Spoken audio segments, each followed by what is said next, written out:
ભારત માતા કી આપણા ધરપડા ગામનો જે આજે બનાવ બન્યો મારી પાસે રજૂઆત કરવા આવ્યા મુકેશભાઈ અને બધા ભેગા થઈને આગેવાનો હવે એવું જાણવા મળ્યું છે કે આપણા છોકરાઓને દોડાઈને મારે છે, પથ્થર મારે છે અને સામેથી પહેલાં ખોટી ફરિયાદ દાખલ કરે છે. ખોટી ફરિયાદ દાખલ કરી આપણા 2, 5, 10 છોકરાઓને ઉપાડી જાય પટ્ટે મારવા. કોણ તમે પોલીસનું નામ શું કીધું? સુરેશભાઈ માળી જમાદાર. એ બીટ જમાદાર છે ને? હા બરાબર છે. પછી એને ઉપાડી કોણ લઈ ગયો? બરાબર છે. ફરિયાદ ફાટી તમારા ઉપર વોરંટ હતું તો ભાઈ પોલીસ નહીં લઈ જાય ભાઈ? પોલીસની તાનાશાહી ન હોય. પોલીસ તો સારી કામગીરી કરે પણ આવા 1-2 લોકોના પાપે આખું તંત્ર બદનામ થતું હોય છે. આ સરકાર લોકોની સુરક્ષા માટે છે, સુરક્ષા કરી રહી છે સરકાર, અને સુરક્ષામાં ક્યાંય ચૂક આવે એવો સરકારનો પ્રયાસ ન હોય મિત્રો. પણ આજના દિવસે તમે લોકોએ જે મારી પાસે રજૂઆત કરી છે અને હમણાં અહીંથી રજૂઆત આવી કે અમે ઢોવા, ધરપડા, ખરડોસરના બધા સમાજના લોકો ભેગા થઈ પોલીસને આવેદનપત્ર આપી રેલી સ્વરૂપે જઈશું અને વાત કરીશું. દરેકને પોતાની વાત કરવાનો લોકશાહીમાં અધિકાર છે મિત્રો. તમે તમારી વાત મૂકી શકો છો અને હિન્દુ સમાજ ઉપર ક્યાંય પણ અન્યાય થતો હોય તો સ્વાભાવિક રીતે મારી પોતાની એક નૈતિક જવાબદારી થઈ પડે છે કે ખોટી રીતે હિન્દુ સમાજને હેરાન પરેશાન કરવામાં આવતો હોય, હિન્દુ સમાજના દીકરાઓને ખોટી રીતે મારવામાં આવતો હોય, ખોટી રીતે પકડી અને ખોટા કેસો ઊભા કરીને હેરાન કરવાનો કોઈ પ્રયાસ કરતો હોય, કોઈના ઈશારે આ કામ ચાલતું હોય તો મિત્રો એ હું શશિકાંત પંડ્યા તમને ડંકાની ચોટ ઉપર કહું છું, ક્યારે આવું ખોટું ચલાવી નહીં લઉં. એના માટે જે આંદોલન કરવું પડે હું તમારી સાથે છું. હવે જે સ્કૂલનો પ્રશ્ન છે તમારે કે ત્યાં બેન દીકરીઓની મસ્કરી કરવામાં આવે છે, પોલીસને પાસે તમારી અપેક્ષા છે ને કે ભાઈ ત્યાં પોલીસ પ્રોટેક્શન મળવું જોઈએ? એના માટે પણ હું વાત કરીશ. અને આજે જે લઈ જવામાં આવ્યા મારા ધ્યાનમાં આવ્યું, મેં પીઆઈને પણ કોન્ટેક્ટ કર્યો હતો અને જે સુરેશ માળી કરીને જે ખોટી રીતે લઈ ગયા હતા એને પણ વાત કરી હતી, એની જોડે પણ વાત થઈ છે. કીધું ભાઈ સરકારને તું બદનામ કરવાનો ધંધા તારા બંધ કરી દે, તું જે બી ખોટા કૂદતો છે તારા ખોટા બધા સાઈડમાં જતા રહેશે, ગોત્યો નહીં મળે, ખોટી રીતે આ ભાજપની સરકાર બદનામ ન થાય એવો પ્રયાસ ન કર. એને પણ મેં કીધું છે કારણ કે આવા 2-4 લોકોના પાપે આખી સરકાર બદનામ મિત્રો થતી હોય છે. સરકારની ભાવના સારું કામ કરવાની હોય છે પણ આવા 2-4 કર્મચારી હોય એના કારણે આખી સરકારને છાંટા ઉડતા હોય છે. માટે હું તમને ખાતરી આપું છું કે આજે મેં પીઆઈને વાત કરી, પીઆઈનો પણ પોઝિટિવ જવાબ હતો. તાત્કાલિક અસરથી આપણા જે લોકોને લઈ ગયા બીજાને બોલાવવાની અને ખોટા રીતે હેરાન કરવાની વાત હતી એમાં આપણે પોલીસ અધિકારી આપણને મદદ કરી ને ભાઈ? પછી કરી છે ને. અને કાલે તમને આપણા લોકો ઉપર જે હુમલો કર્યો છે કે જે મારકૂટ કે આપણને પથ્થર માર્યા છે તો એ પણ એક તમે કાલે લેખિતમાં આપવાના છો તો આપી દેજો. કોઈ પણ પ્રકારની કોઈ બાંધછોડ કરશે નહીં પોલીસ, એની હું ખાતરી આપું છું. અને હું પૂરી તાકાતથી તમારી સાથે છું મિત્રો. ક્યાંય કોઈ એવી કોઈ તકલીફ તમે ચિંતા નહીં કરતા. હિન્દુ સમાજ ઉપર કોઈ પણ એટેક કરે આજે નહીં ચાલે કે ક્યારે નહીં ચાલે. હિન્દુ સમાજ સૂતો છે, સૂતેલા સિંહ જેવો છે, એને હેરાન કરવાનું છોડી દે ને તો જ્યારે જાગશે ને ત્યારે કોઈ ગોત્યા નહીં મળે.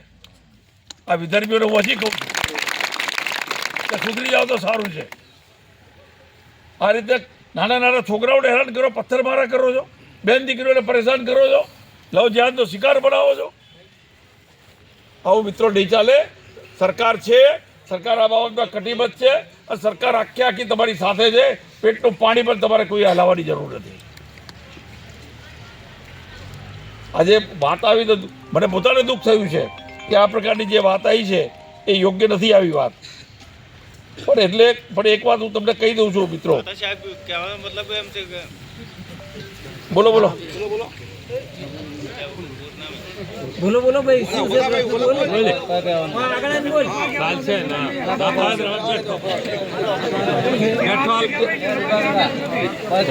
ભાઈ એક મિનિટ બોલતા નમસ્તે.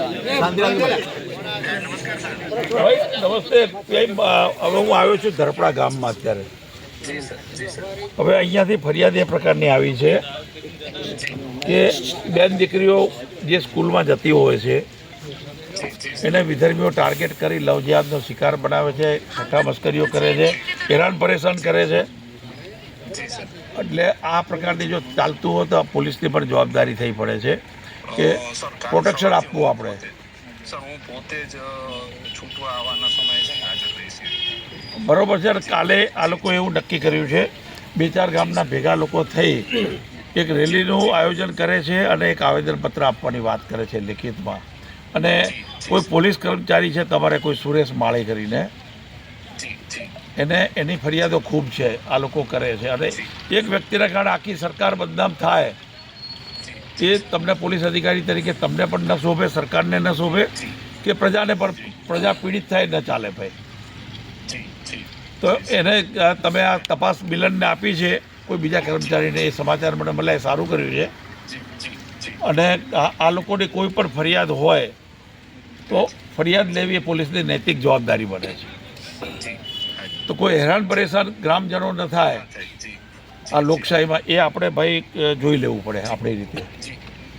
તો શું કરીશું કહો હવે આમાં? સર કાલે આજે ઓલો પ્રશ્ન છે આનો છેડતી વાળો એમાં હું કાલે પોતે જ રૂબરૂ હાજર રહીશ ગામમાં. બરાબર. અઠવાડિયે 10 દિવસ હું પોતે જ રહીશ. અને એવું હશે ને તો પછી એક ફિક્સ ટીમ રાખીશ, વ્યવસ્થિત સારા છોકરાઓ છે એવા. બરાબર. કે આવા જવાના ઓલાએ એટલે લગભગ એવો પ્રશ્ન તો પાછો ઊભો થવા દઈશ નહીં. ના ના, તમારી પોલીસ અધિકારી તરીકે કામગીરી સારી છે, પણ જોજો તમારા આપણા શું છે કોઈ ગેરમાર્ગે આપણને ન દોરે, સરકાર આપણી ક્યાંય બદનામ ન થાય, છાંટા ન ઉડે, પણ જોવું પડે આપણે પોતાને બધા ભેગા થઈને. સરકાર એટલી સારી કામગીરી કરતા હોય, ગૃહમંત્રી એટલી હર્ષભાઈ સંઘવી સારી કામગીરી કરતા હોય, અને 1-2 કર્મચારીના પાપે સરકારને છાંટા ઉડે એ પણ યોગ્ય નથી મારી દ્રષ્ટિએ. એટલે આવા કોઈ પોલીસ કર્મચારી જે હોય એને પણ તમારે તમારી ભાષામાં, કડક ભાષામાં કહી દેવું પડે કે ભાઈ કાયદો હાથમાં લેવાનો તને કોઈ અધિકાર નથી, અને નથી કોઈ વોરંટ કે નથી કોઈ FIR, અને ઉપાડીને 5-7 જણને તું લઈ જાય પોલીસ કર્મચારીને કહીએ એ પણ યોગ્ય નથી. એટલે આમાં આ શું છે, ઈરાદાપૂર્વક સરકારને બદનામ થાય એ પ્રકારના તો કર્મચારીના ત્યાં કારસ્તાના તો. એટલે અત્યારે બધા જ છે ને મારી જોડે, જ્યાં મારી આગળ બેઠા છે આ ધરપડામાં, અને આપણો જવાબ ખૂબ સારો છે, સ્પીકર ફોન છે, ગ્રામજનો બધા સાંભળે છે. તમારી કામગીરી તો ભાઈ સારી છે, પણ આવા 1-2 લોકોના પાપે તમે, અમે અને આખી સરકારને છાંટા ઉડે ક્યારે ચાલે નહીં. બરોબર છે. તો કાલે આ લોકોની જે રજૂઆત આવે, રજૂઆતને ધ્યાન ઉપર લેજો, અને જે કાયદો અને વ્યવસ્થા મજબૂતાઈથી કરવું હોય એ કરી દો.